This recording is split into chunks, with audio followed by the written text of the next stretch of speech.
നായകനായ Leo Messi തിരിച്ചെത്തിയിട്ടും Inter മയാമിക്ക് വിജയിക്കാനായില്ല.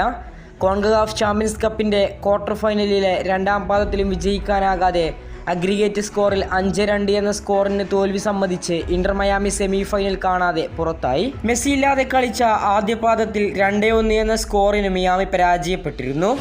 എന്നാൽ മെസ്സിയോട് മടങ്ങിവരവോടുകൂടി മിയാമി മികച്ച രീതിയിൽ വിജയം നേടുമെന്നായിരുന്നു ആരാധകർ പ്രതീക്ഷിച്ചിരുന്നത്.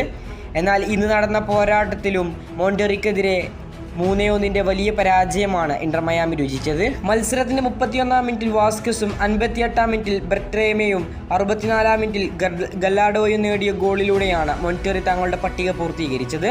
മത്സരത്തിന്റെ അവസാന നിമിഷം 85-ാം മിനിറ്റിൽ മെസ്സിയുടെ അസിസ്റ്റിലൂടെ ഗോമസാണ് മിയാമിക്കായി ആശ്വാസ ഗോൾ കണ്ടെത്തിയത്.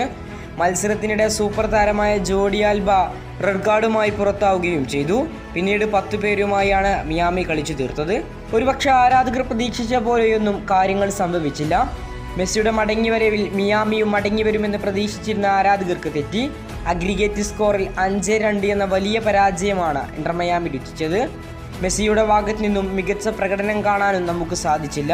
കൂടുതൽ ഫുട്ബോൾ വാർത്തകൾക്കും വിശേഷങ്ങൾക്കും വേണ്ടി ചാനൽ ഇപ്പോൾ തന്നെ മറക്കാതെ സബ്സ്ക്രൈബ് ചെയ്യുക. കൂടുതൽ ഫുട്ബോൾ വാർത്തകളും അപ്ഡേറ്റുകളുമായി ഇനിയും കാണാം.